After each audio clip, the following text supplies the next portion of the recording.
Okay, class lecture number 3. I hope you're keeping up with your materials. It's going to mount up on you very quickly here, and we're going to have our first examination before you know it here. Last time we got together, we talked about a number of things that dealt with the Indian Wars, and I hope you enjoyed that. It's one of my favorite lectures, as a matter of fact. And we talked about the 1862 Sante Sioux, Eastern Sioux Uprising. We also mentioned that, the 1864 Shivington Massacre under J.M. Shivington, Colonel J.M. Shivington. Some people refer to that as the Sand Creek Massacre. And we also went into the Bozeman Trail. Bozeman Trail, which provided a way in which the wagon trains could actually move, or I should say wagons, could actually move copper primarily from Montana down Fort Laramie. And we also talked about some of the frontier forts there, to include that, Fort Phil Kearny, and subsequently had in December 1866 what was known as the Fetterman Massacre. And the Indian leader, who was a Sioux Indian that masterminded that plan, was Red Cloud. And we also, that was our first exposure to Crazy Horse, too, a very interesting individual. All right, then we went on with the Little Bighorn. That's always a fun place to visit, and I encourage you to try to visit there. That plan, the Native American Indian that laid that plan, to massacre the members of the 7th Cavalry, was at a Sitting Bull. And we also went into the Nez Perce Indians with Chief Joseph, that 1,300-mile trek, and trying to track down those essentially harmless Nez Perce Indians, and they finally were forced to surrender. All right, we switched over to another area. Went to the area of Arizona where the Chiricahua Apaches hiding away at Skeleton Canyon and the Dragoon Mountains there. Most fun place to visit, by the way. And finally, under Geronimo, we'll have about 50 Apache Indians that will surrender to an army of 10,000. All right, we also closed out that class period going into a section here about Wounded Knee, 1890, December 1890, in which 350 starving, freezing Indians under the leadership of Bigfoot. If you took the time to look through your textbook, you saw the photograph in death, if you will, of Bigfoot. All right, we closed out the class period just getting into the industrialization of America, and that's what we're going to spend the majority of the class period today talking about that. I gave you a number of the inventors there. You might want to look over Thomas Edison, Alexander Graham Bell. Probably won't hold you responsible for any of those other individuals. Now, let's go through some of the different types of industries at this time, and particularly that of the steel industry. And where do we get steel from? We get steel from iron. So this means that we have to have iron deposits. We find iron usually up in the mountains, so to speak, here.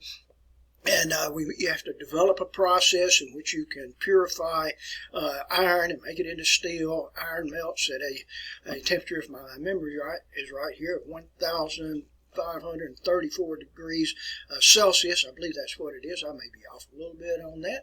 But anyway, the person that developed this process was an individual by the name of Henry Bessemer. So let's go to my documents camera here, and let's pick up some information here that deals with this. And yes, we go. Here we go with Henry Bessemer. Henry Bessemer, by the way, was an Englishman. If you notice here, by the way, with steel industry, we'll see some areas in which iron ore is found will become just overnight communities with that, such as Birmingham, Alabama, a city outside of Birmingham called Bessemer, which is named for Henry Bessemer. There were several other processes for developing steel, the Abram Hewitt process, and I'm not going to go into all of those. Anyway, we will see Birmingham and Pittsburgh to become the two principal areas for steel manufacturing. We also had oil. And at first, nobody knew what to do with it. We had not developed in 1859 the internal combustion engine, so what do you do with oil? And people kind of had a loss with that. You could use it for lubrication, use it for fuel oil, you could make paraffin out of it, but people just largely didn't know what to do with it, But nonetheless, here by 1859, Edwin L. Drake in Titusville, Pennsylvania, developed the first major oil wells there. If you look in your textbook on page 460, you can see what some of those early oil wells look like. And I'm going to go back very briefly here to my map here, and let me get out of your way and show you where Titusville, Pennsylvania is located. It's up in this region right here, about 100 miles north of where Pittsburgh is. Quite personally, I've never been to that area. I've been to Pittsburgh, of course, but not been up to Titusville, Pennsylvania. All right, so anyway, that was that. Eventually, by the time we get to development of the internal combustion engine and i.e. that of the automobile, then there is a great need for oil. Oil was referred to as black gold, and in 1901 we had a huge oil discovery which took place at Spindletop. Now Spindletop is in Texas, and I wrote that out for you here. Let me show you what it looked like here. This is, well, this article says 110 years ago, showing you one of the early Spindletop oil wells there. And by the way, the one at Titchfield, Pennsylvania would produce 500 barrels of oil a month, by the way. Doesn't seem to me like a lot, but I guess at that time it was quite a bit. John D. Rockefeller capitalized on this. I'm sure you've heard of him. If you flip over a couple of pages in your textbook, and I'm looking on page 465, you can see a likeness there, John D. Rockefeller. In fact, I'll show you another likeness here of John D. Rockefeller here. And there we go here. That's a likeness there of John D. Rockefeller. And you can look at the one that's in your textbook here. And for John D. Rockefeller, he will establish a Standard Oil Company. You've probably heard of that before. And eventually it will monopolize 90% of the oil industry in the United States of America. Some of the other developments that will take place in this industrialization of America. You may not think much of this, but I think it's a big deal. Last time we were together, I mentioned to you about Cyrus W. Field developing the transatlantic submarine telegraph cable. But this means that you have to use like Morse code to be able to transmit. But what if you could take your transmissions and send those transmissions over the radio? And you could actually send transmissions from the United States all the way over to Europe. And sure enough, here on this date here, the 12th of December, 1901, an individual by the name of Guglielmo Marconi actually developed a radio and sent a radio message that went from the United States. If I remember right, I think it went to Ireland here. Today, if you wish to visit the site in which that radio transmission was made, it's at Cape Cod, which is in Massachusetts, outside of Provincetown. And actually the site's still run by I use that word run loosely here, folks, because it's just the remains of the radio site, broadcasting site there. But it is under the ownership, if you will, of the National Park Service. All right, so that's Marconi. Marconi, of course, who was an Italian, and then later came to the United States. See some of the other developments that will take place here. One of my favorite topics here. On 17 December 1903, two individuals, people refer to them as the Wright brothers. It's Wilbur and Orville Wright. And the Wright brothers, not the Righteous Brothers. Some of my students have tried to tell me that before. But I made the first powered flight. Now, up until this time, we had glider flights, but no powered flight, where you actually take an internal combustion engine, you place it upon the aircraft itself. And it took place at Kitty Hawk, North Carolina. To be more specific, it was at Kill Devil Hill. The aircraft they used was named Flyer. I'll show you some photographs of it in just a few minutes. And the interesting thing about the Wright brothers, they actually manufactured bicycles. And so they did so, using lightweight tubing for those times anyway, out of Dayton, Ohio. And then they had the idea, if we can fashion bicycles, then we can fashion an aircraft, place an engine on it, and then we'll be able to fly that. And so the place that they chose for this was Kitty Hawk, North Carolina, because it always had a prevailing 27 mile per hour wind, and that's what they needed. Needed a wind to come from behind here. And like I said, the place that they're going to do this is at Kill Devil Hill. So let me show you some photographs here of the Wright brothers. And let's get this to lighten just a little bit. All right, and here's the Wright brothers here. Let me get it positioned for you. Now we had Wilbur, and Wilbur is the one without the mustache, and you had Orville is the one with the mustache who is closest to you in this likeness here. And let's see if I can get this not upside down. And it looks like I did get it upside down here. And anyway, now look in the background here, folks, and can you imagine with this, there's some elevation here. Up at the top here where the aircraft is, on the top of the hill, that's Kill Devil Hill. Today, if you visit there, you'll find that there is a monument there that signifies, this is where the first flight actually took place. The plane, that aircraft that you're looking at here, which really looks like a box kite more than anything else, but that's known as Flyer. You can see the handful of people there, including little boys that are present there for that first flight. And I want you to notice here also this structure here where my finger is tapping, that's a launching track. So this aircraft had no undercarriage to it, such as landing gear and that sort of thing. So you're actually going to take the aircraft, push the aircraft up the hill, and so it's going to go down the hill on this landing track, and then hopefully we'll get airborne. Notice the two engines there.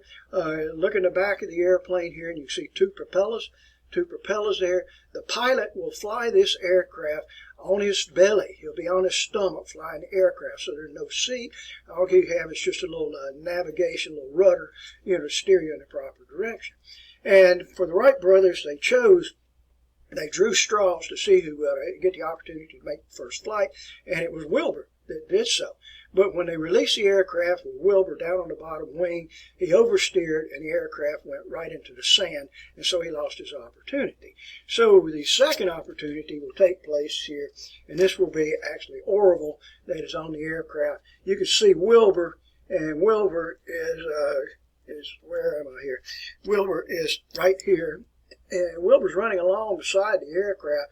He's yelling to Orville, get it up, get it up.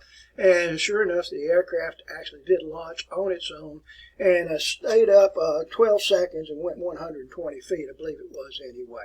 And that's our first pilot flight. Okay, so we'll share some others. The aircraft will continue, if I can quit moving this around for you good folks. And incidentally, they made 4 flights on that first day. The longest flight, which was done by Wilbur, was 59 seconds, stayed up 852 feet. But the aircraft will continue to improve a little bit better right here. Today, if you visit Kitty Hawk, this whole facility is run by the National Park Service, and they have several recreations there. Last time I was there, they did anyway, of a Flyer and some of the other early aircraft. Okay, so at first, difficult to sell the concept of flying. This is what it looks like today in the reconstruction. This actual photograph, by the way, but the National Park Service has reconstructed it to make it look like this. But made a number of improvements to the aircraft. Still, the idea just didn't really gather steam and momentum. This shows you the rear of the aircraft here where the pilot would lie down on his belly. And then finally, they approached the military and convinced the Army that you could use this aircraft and use it for reconnaissance to fly over enemy lines and see where the enemy was located. All right, notice in this photograph, more advanced aircraft, the pilot is actually seated upon the wing, not lying down on the wing. More improvements. They eventually got to where they could stay up an hour, fly even greater distances, far greater distances than what they did before. More improvements on the aircraft. These are just early photographs. I always enjoy this very, very much. I have fascination flying, although I'm not a pilot. And again, this will be the last photograph I'll show you here of the Wright brothers. All right. So anyway, that's kind of interesting there. Okay, so let's move back to our documents camera, see the other things that are going to take place here, and we'll move right along here. Now, and then 2 individuals, and these individuals out of Springfield, Massachusetts, were able to develop the first automobile in the United States. Now, I'll let you write this down. You need to do so here, folks. This is testimonial material along with the Wright brothers. It took place in 1893. Some people will argue on that date and tell you the date was actually 1892, but these 2 individuals, Charles and Frank Duryea in Springfield, Massachusetts, developed the first automobile. All right, now that is not the first automobile overall, because we had Otto Benz and to develop one, and Carl Benz, I mean to say, and to develop the first car in Germany. All right, but anyway, this is what the first car looked like here. Let me get it adjusted properly for you here. And actually, that's Frank Duryea driving his car there. Would you like to have a car like that? I think that would be so very novel here to have that.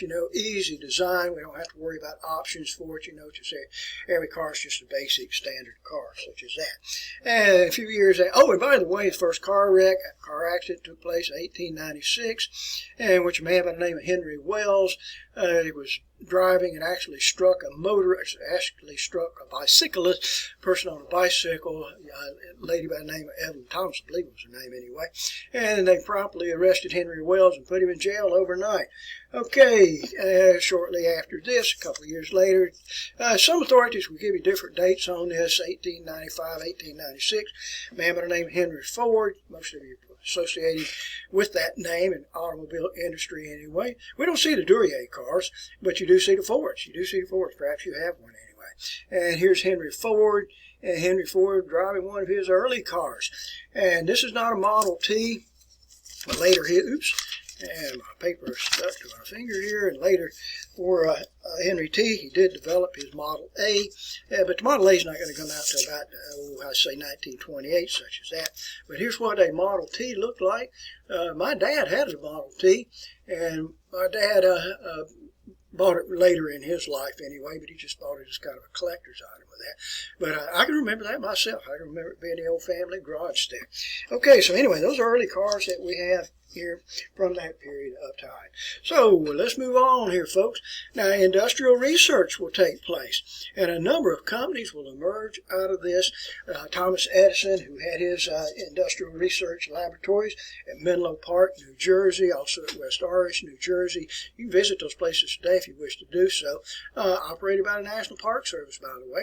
We had Bell Telephone, DuPont, General Electric, Eastman Kodak, International Harvester, and I'm sure you're very well familiar with all of those. Okay, so let's address another topic here, and this topic which will deal with railroads.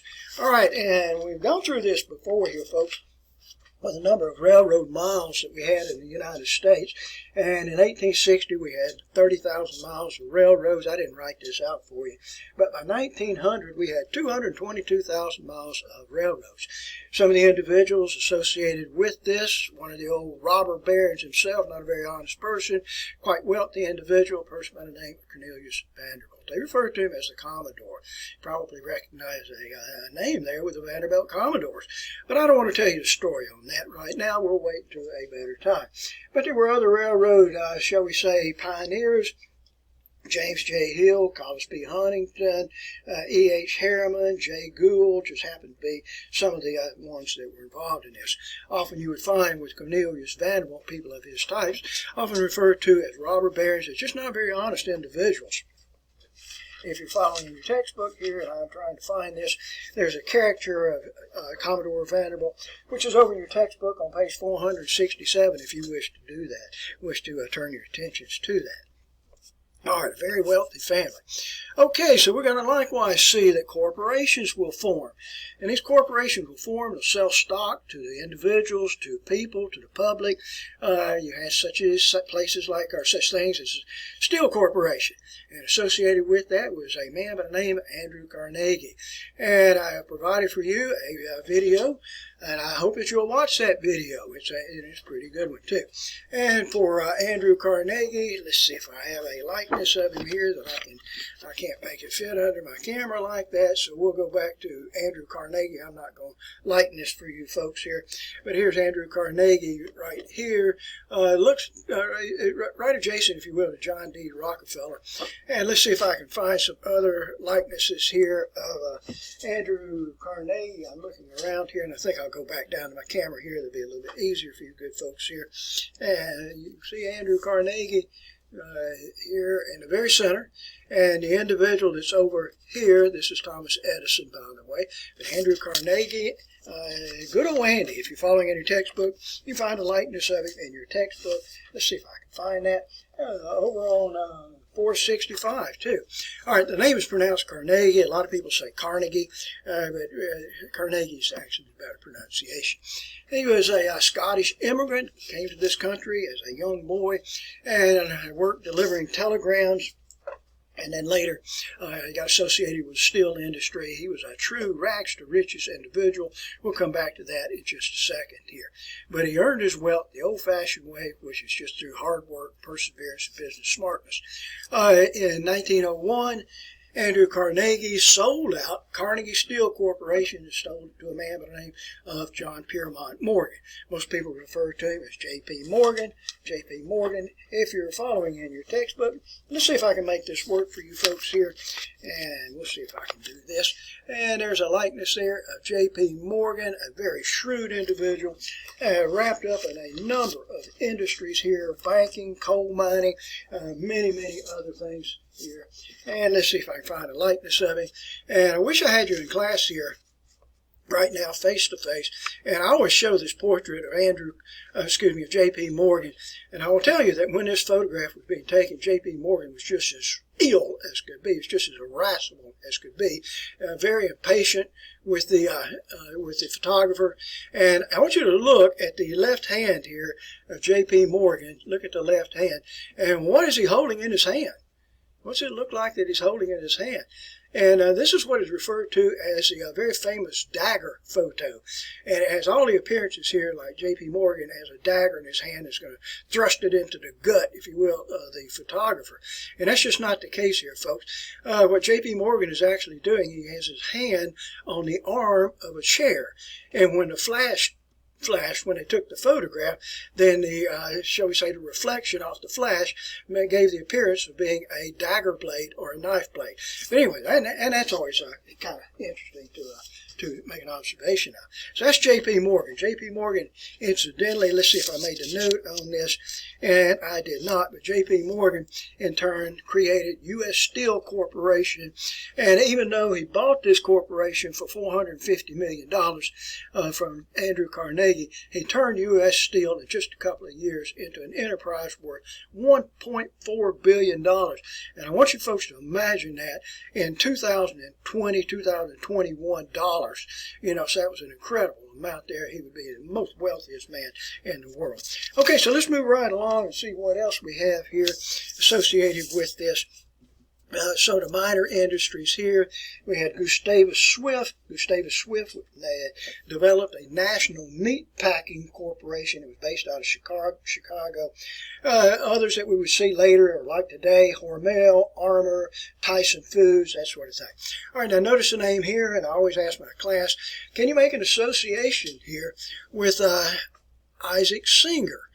And nobody can. And now I say, well, what about I.M. Singer and Company? And then everybody jumps on it and says, oh, yeah, Singer sewing machines. And sure enough, in the 1850s and beyond that, this will be a big, big industry in America. All right, and it will expand all the way into China and other places, selling American Singer sewing machines. And for corporations, they will begin to undergo consolidation. And the type of consolidations that we have here, folks, horizontal consolidation, vertical consolidation. And I'm not going to hold you responsible for this, but let's go back to me and let you look at me for a second here, folks. And let me try to explain this about horizontal as opposed to vertical consolidation. You know horizontal is like this. So if you're in the coal industry there, let's say, for example, and I'm making this up, although some of it is kind of truthful here. Let's say that we're Drummond Coal Company. And in horizontal consolidation, Drummond Coal Company buys out Cobb Coal Company. And then they buy out Twin Pines Coal Company. And then they buy out whatever coal company, whatever coal company. And so what you end up doing under horizontal consolidation, you buy out all of your competitors. All of your competitors are bought out. But let's carry it a step further and say we have vertical consolidation. Vertical, of course, you know, up, down, in every direction. And not only do you buy out all your competitors, but in addition to that, if you're in the steel corporations, you now buy out all the iron mines, you buy out the coal mines, you buy out the railroads, you buy up the shipbuilding or ship industry here that would transport your steel. Just buy out everything associated with that industry. And of course, what does that have the tendency to produce? I hope you would tell me it produces monopolies. It produces monopolies. And monopolies are not very good things here, folks. All right, and I'm going to skip down a little bit here, and with these monopolies, you're going to see the appearance in 1890 of the Sherman Antitrust Act, which would ban monopolies, all trust, anything in restriction of free trade and enterprise with that. Thank goodness we no longer have monopolies in our country today. Yeah, you keep thinking that. All right, now, I want to go back up to a word here, rags to riches. And what I mean by that, with rags to riches, you start out in life with very little whatsoever. But through hard work, perseverance, and dedication, and loyalty to the company, you can rise to fame and fortune. And for most of these wealthy individuals of this time, they were not rags to riches success story. Individuals like Cornelius Vanderbilt, Commodore Vanderbilt, they inherit their wealth. And that's what most of these wealthy individuals in our country did. They had a rich daddy or a rich grandfather, and that inheritance would be passed on to them. We did have a few rags to riches success stories, but not a lot of them. John D. Rockefeller was one. E.H. Harriman was another here. Andrew Carnegie, of course, was a rags to riches individual. But most people in our country were not. But what we're going to see here, folks, let's see if I have it here for you. Did I write the name out for you? And it became a prevailing thought in America during the turn of the century America, and I'm talking about 1890s and 1900s, about it is possible for you to be a rags to riches success story. Now, what we refer to this as is the self-made man. And I don't think I wrote that out for you, and I guess I did not. But the self-made man. And I did not. So, in other words, through your hard work and perseverance, you can rise to fame and fortune and be quite wealthy. If you don't do this and you're not wealthy and you don't have success, whose fault is it? And of course you know that. It is your fault. And that was a prevailing thought at that time. If you're not successful, you're just not smart enough. You're just too lazy. You just didn't have the industrial guts, to get out there and make $1 million. And there was one individual by the name of Horatio Alger. And I want you to recognize his name here. And I'll show you a likeness of him right here. This is his likeness there of Horatio Alger. I'll let you just kind of look at that for just a second. But he was a very popular author at that time, and he wrote many, many books, and these books all dealt with the same subject. The young poor boy who lived in the countryside and moved to the big city to become rich. Through loyalty, hard work, perseverance, a little bit of pluck, a little bit of luck, you can become quite wealthy. And if you don't become wealthy, then it is your fault. And some of his books, Andy Grant's Pluck, Tom the Boot Black, Sink or Swim, Jed the Poorhouse Boy, Phil the Fiddler, and on we go with that. But a popular writer of that time. His name is Horatio Alger. So, shall we move right along here, folks? All right, so let's back up a little bit, and let's take a look at what's the annual wage in America in 1900. The annual wage for Americans that are working in the industries in 1900, can you believe this, was $400 to $500 annually. That's for working a 10-hour workday, 6 days a week. And some people worked even more than that. If you worked in the steel mills, you could expect to work 72 to 89 hours a week. And every 2 weeks, you had to pull a 24-hour shift. And for women made up 17% of the workforce and 20% of women worked. So I'm asking you good folks, any of you folks willing to work for me out at my Blackwater farm for $400 to $500 annually, I'll guarantee you that I'll provide work for you for a full year, and I'll pay you the whopping sum of $500, 10-hour workday, 6 days a week. Anybody willing to do that? And I think I hear crickets out there. Nobody's willing to do that. So if that's the kind of work environment that you're going to be exposed to, what does this have the tendency for workers to do? And I hope you would tell me they form unions. So let's address this topic here, folks, and we'll go into kind of the history here of union labors. And some of the early labor unions, we had the National Labor Union developed here in 1866, not very successful here. It was organized, if you will, by William H. Silvis. It would disappear in the Depression of 1873, and it's gone. And another early labor union was the Noble Order of the Knights of Labor, 1869.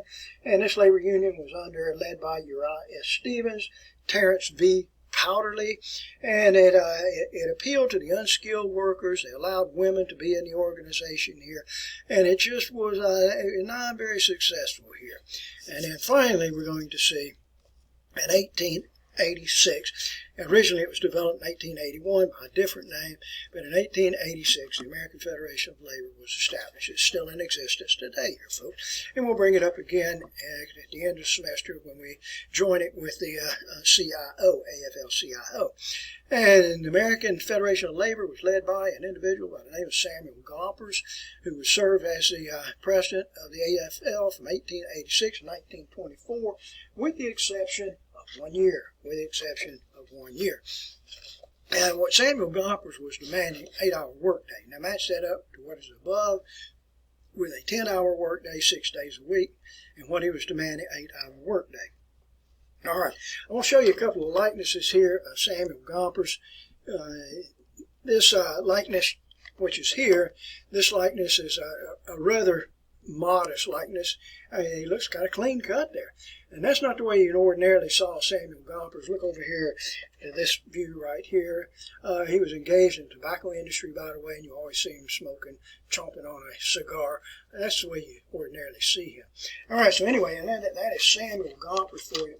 And one of the first things that he wanted was to bring about a national strike. And we do have a number of strikes here. Let me get this back off of me for a second here. And before we get to the one that was advocated by Samuel Gompers, I don't even know if I wrote this out for you, and I did not. You had some of these strikes, which were called the Molly Maguire strike, 1775. 2 years after that, we had the Great Railroad strike that took place against the B&O Railroad that was shut down all railroad traffic, travel all the way from St. Louis over to the Atlantic coastline here. But the one that Samuel Gompers called for was just a nationwide strike to get an 8-hour workday, but there was already a strike in progress, and it was taking place here at Haymarket Square. Haymarket Square, which is located in Chicago here, at the McCormick Harvester Company. And let me just tell you about this strike, and we'll go back to me for a second here, and tell you about this strike. On one particular day here, the workers had gone on strike, and they were picketing and demonstrating around the Haymarket Square where the McCormick Harvester plant was, and the police came out and had a confrontation with them and with the workers, the striking workers, and the police fired into the striking workers and killed 4 workers. Well, everybody knew the next day there would be a continuation of that problem, only this time when the police came out to meet the striking workers, somebody threw a bomb, and when the bomb went into the middle of the police, it ended up killing, I think it was 7 policemen and wounded 67 bystanders with that. The police opened fire into the striking workers and killed 4 more striking workers with that. Later we'll find that 8 of these anarchists, the striking workers, were arrested. They were sentenced to death, and only 4 actually went to death there. But anyway, and that was one of the first ones that we had. Let's move on a couple of years, and let me show you a couple of the other strikes that are going to take place here. In 1892, we had the Homestead Steel Strike that took place at one of Andrew Carnegie's steel plants located in Pittsburgh. It was a Homestead Steel Plant, is what it was known as. And what had actually happened here is Andrew Carnegie and his chief executive officer, Henry Clay Frick, was determined they were going to break the union. And how can you break the union? Well, the first thing you do is you reduce wages, and that forces the workers to go out on strike, and once the workers go on strike, you fire the workers. It's not a very good solution here, and it seldom works when you try to do that. So the workers went outside the steel plant, set up a picket line. I'm going to try to show you how this works here, folks. And they set up a picket line and even brought in, I can't believe this, but the workers actually brought in a couple of old cannons, a couple of old artillery pieces, and they set those up at the entrance to the Homestead Steel Plant, such as what you're seeing right here. And we'll say that this is a Homestead Steel Plant, and running by the Homestead Steel Plant is the Monongahela River. Here's the Monongahela River right here. So Andrew Carnegie at this time was actually on vacation at one of his palaces, well, not one of his palaces, one of his castles in Scotland. So the person that was running the show was his chief executive officer, Henry Clay Frick. And so Frick hired 300 Pinkerton detectives and placed those Pinkerton detectives on 2 boats. And so you imagine this is like 2 barges. I've got them too close together here. 1 barge here, 1 barge here. And what they were going to actually do, they were going to take these 300 Pinkerton detectives, and they knew they could not break the strike by going into the front because there's artillery present there. And they were going to float down the Monongahela, such as what I'm doing here, and then when they got to this location, get off the barges and then go behind the Homestead Steel Plant there and break up the strike in that fashion. But the striking workers saw what was taking place there, so the striking workers, when the Pinkertons were going down to Monongahela, the striking workers actually went down to the water's edge and took several drums of oil and poured the oil into the Monongahela River, and then they ignited it. So what this meant is now we had a blazing inferno going around the Pinkerton detectives right here, and they all went ashore and just raised their hands and they surrendered. If this sounds like a military engagement, that's exactly what took place here. It took 8,000 Pennsylvania National Guardsmen to be called in to break that strike. The other strike that's going to take place here a couple of years later here 1894 is a strike which is called the Pullman strike. Now, you're probably not familiar with this, but a Pullman is a palace car, and it's like a sleeping car. And Amtrak, several of the other railroads to this very day, they have these palace cars. I don't know if they're called Pullman cars today or not. I can remember when they were called Pullman cars. But anyway, that's been several years ago with that. And what it was, this plant was operated. It covered 600 acres, and they employed these workers to make these Pullman palace cars. Now, it was a kind of if you understand what I'm talking about with a mining camp, now it's not a mining camp, but it was a camp over 600 acres, and they named it Pullman, by the way, in which all the workers were forced to live in company housing. Now, you had to pay for that company housing, and the price of that company housing was about 25% over the market price to be able to stay outside of the city itself, that little manufacturing city of Pullman. And then George Pullman reduced wages by 25%. So this brings out a strike. And at first it was not very effective here. It was not effective. But then finally the workers prevailed upon the president of the American Railroad Union. And we look at him right here, one of my favorite individuals, and you're going to get so tired of me talking about Eugene Victor Debs, but we're not going to quit talking about him for a long time here, folks, not until 1926. Here he is right here. I like him. I'll show you a number of photographs of him. He ran for President of the United States on 5 different occasions here, folks. But he is a socialist. There's no question about that whatsoever. But he was prevailed upon by the workers there at Pullman to get the American Railroad Union to come out in support of the striking workers. And they did so. And this strike spread to 27 states. It affected thousands and thousands of people, thousands of workers. At one point, we had 600 rail cars that were torched in this strike here at the Pullman company there. And it took the President of the United States, Grover Cleveland, ordering in 2,000 American soldiers that put a stop to this strike. All right, so anyway, that individual, by the way, I wrote his name here, the American Railroad Union, Eugene Victor Debs. Okay, so let's move right along here, folks. I mentioned those strikes to you a little bit earlier, and I finally got around to writing it out for you. The 1875 Molly Maguires, and then we also had the Great Railroad Strike, 1877. All right, briefly here, let's get started with politics, because this will be the next chapter that we go into here, folks. And I want to tell you, folks, and this is kind of a fun section. This will be your first exposure to politics in this course anyway. But politics was extremely important in the late 1800s for the Democrats and the Republicans. They were virtually equal. This is after Reconstruction. We had 35 states at that time, and of those 35 states, 16 of these states, you could just bank on it. 16 of those states would always go Republican. It was unwavering. And 14 of these states would always go Democrat. There was never any change. It's kind of like Alabama is Republican and Alabama is going to stay Republican. It will. If we look at New York is Democrat and it is going to stay Democrat. I have a feeling anyway, but I may be wrong with that. But there were also 5 swing states, and these were the states that would always determine who the president would be. For these swing states, they might go Republican, they might go Democrat. Republicans always had 16, Democrats had 14, but we had 5 that would sometimes change. And these states were New York, New Jersey, Ohio, Illinois, and Indiana. Now, these will be the states that will always determine who the President of the United States will be. And I want you to keep that in mind as we go through these elections, and that almost always the candidate for the Republican Party or the Democratic Party will be from one of these states right here, New York, New Jersey, Ohio, Illinois, or Indiana. And for the first several elections that we addressed, almost all of these candidates for the Republicans will be general officers that fought for the North. And I'll point that out to you as we go through this. All right, in the presidential election here of 1876, 1880, 1884, 1888, and 1892, less than 3% of the popular vote would separate the winner from the loser. Less than 3%. And in almost all of those elections that took place during those years, it was less than 1.5% of the voters that would separate the winner from the loser. It's unbelievable how close in our country it was between Republicans and Democrats. All right, kind of like today.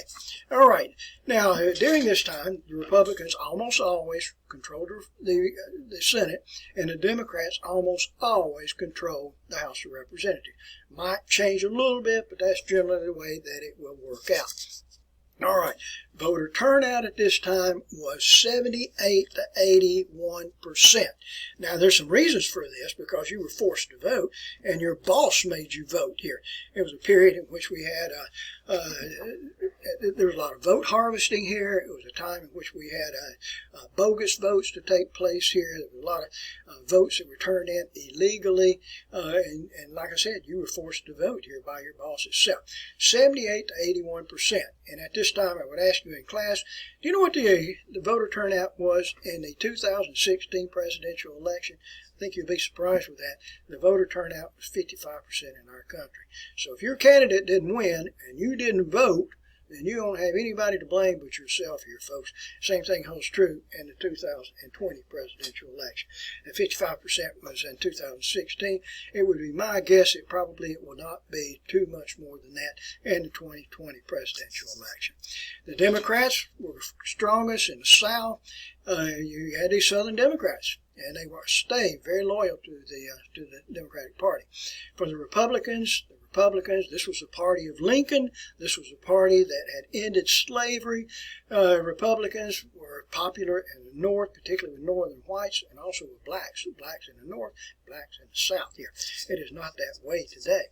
A newly elected president would be expected to give out 100,000 political appointments. And these would be mostly to the post office system here. Mostly to the post office system. James A. Garfield, when he was elected president, was presented with so many political appointments. He said, why in the world would any person ever want to be the president of the United States? Well, that's it for today here, folks. Stay up with the material. A lot of material is going to mount up on you very, very quickly. But when we come back, our next time, we're going to be going through some presidential elections. I'm going to give you some hints on how to keep these presidential elections straight. Okay, thank you very much.